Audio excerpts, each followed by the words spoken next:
Hello, नमस्ते सभी को। मैं नकुल वैष्णव एक बार फिर से आपके यूट्यूब चैनल मेरी किशोरी जी पर आपका स्वागत करता हूं। कैसे हो दोस्तों? उम्मीद करता हूं बहुत अच्छे होंगे। दोस्तों, आज का हमारा टॉपिक है भारतीय बैंकिंग को लेकर के। बहुत ही इम्पोर्टेंट टॉपिक है दोस्तों। ऐसा कोई भी पेपर नहीं बचता है जिसमें भारतीय बैंकिंग से कोई क्वेश्चन नहीं आता है। किसी ना किसी पेपर में भारतीय बैंकिंग से लेकर के एक या दो क्वेश्चन जरूर बनते हैं। तो कहने का मतलब है बहुत ही इंपॉर्टेंट टॉपिक है आप लोगों के लिए। तो जो भी व्यूअर्स हमारे चैनल से अभी नए जुड़े हैं, चैनल को सब्सक्राइब करके वीडियो को लाइक और शेयर जरूर कर दीजिए ताकि आने वाली वीडियोस की अपडेट आपको टाइम टाइम मिलती रहे। तो चलिए करते हैं अपना सेशन स्टार्ट, भारतीय बैंकिंग। तो ये है पहला क्वेश्चन। यूरोपीय पद्धति पर आधारित भारत का पहला बैंक कौन सा था? तो दोस्तों, इसका करेक्ट आंसर है बैंक ऑफ हिंदुस्तान, जो 1770 में बना था। उसके बाद अगला क्वेश्चन, पूर्ण रूप से भारत देश का पहला बैंक कौन सा था? जो खुद का भारत का बना पूर्ण रूप से, वो था पंजाब नेशनल बैंक, 1894। उसके बाद अगला क्वेश्चन देखिए, भारत का केंद्रीय बैंक कौन सा है? तो भारत का केंद्रीय बैंक है भारतीय रिजर्व बैंक, जिसको हम क्या बोल देते हैं? RBI, reserve bank of India. अगला क्वेश्चन देखिए, रिजर्व बैंक की स्थापना किस एक्ट के तहत हुई थी? तो रिजर्व बैंक की स्थापना आरबीआई एक्ट 1934 के तहत हुई थी। अगला क्वेश्चन देखिए, नेक्स्ट अगला क्वेश्चन है, भारतीय रिजर्व बैंक की स्थापना कब हुई? तो भारतीय रिजर्व बैंक की स्थापना 1 अप्रैल 1935 को हुई थी। एक्ट था आरबीआई एक्ट 1934। उसके बाद भारतीय रिजर्व बैंक का मुख्यालय कहाँ है? तो इसका मुख्यालय है मुंबई में।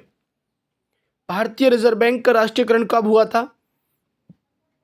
तो 1 अप्रैल 1949 को आरबीआई का राष्ट्रीयकरण हुआ था। दोस्तों, या तो इन क्वेश्चंस को आप साथ के साथ लिख लें या साथ के साथ स्क्रीनशॉट कर लें, बहुत अच्छा रहेगा। उसके बाद भारत का सबसे बड़ा बैंक तथा बैंकों का बैंक कौन सा है? इसको आरबीआई बोल देते हैं, रिजर्व बैंक ऑफ इंडिया। इसको भारत में सबसे बड़ा बैंक और बैंकों का बैंक भी कहा जाता है। अगला क्वेश्चन, रिजर्व बैंक का वित्तीय वर्ष कब आरंभ होता है? तो दोस्तों, 1 जुलाई से 30 जून तक होता है। अगला क्वेश्चन देखिए, नेक्स्ट अगला क्वेश्चन है, रिजर्व बैंक के प्रथम गवर्नर कौन थे? तो रिजर्व बैंक के प्रथम गवर्नर थे ओसवार्न स्मिथ। ओसवार्न स्मिथ रिजर्व बैंक के पहले गवर्नर बने थे।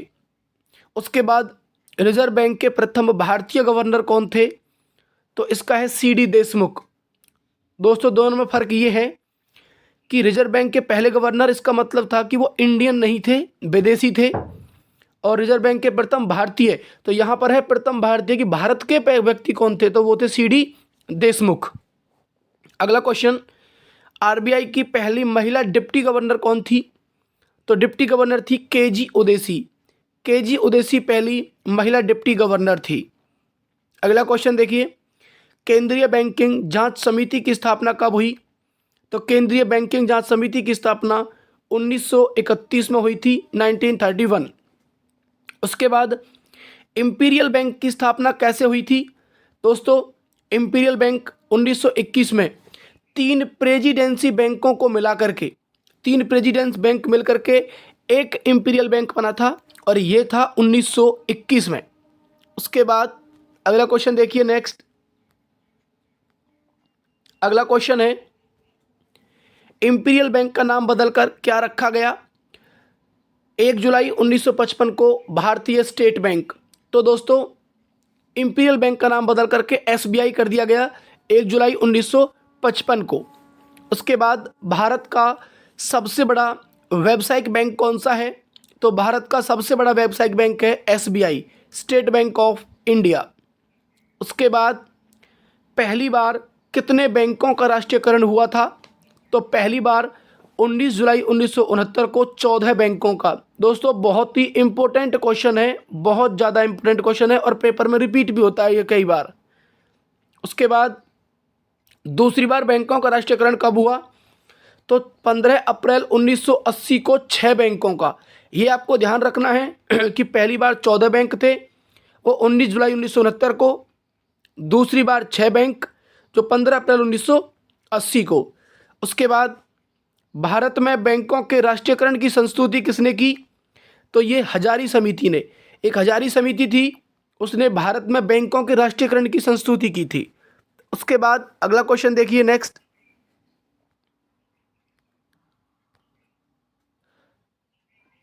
अगला क्वेश्चन है, बैंकों के राष्ट्रीयकरण के समय आरबीआई के गवर्नर कौन थे? तो ये थे एल के झा। एल के झा आरबीआई के गवर्नर थे जब बैंकों का राष्ट्रीयकरण हो रहा था। उसके बाद वर्तमान में राष्ट्रीयकृत बैंकों की संख्या कितनी है? तो दोस्तों ये है 12 राष्ट्रीयकृत बैंक हैं। उसके बाद देश में सर्वाधिक शाखाएं किस बैंक की हैं?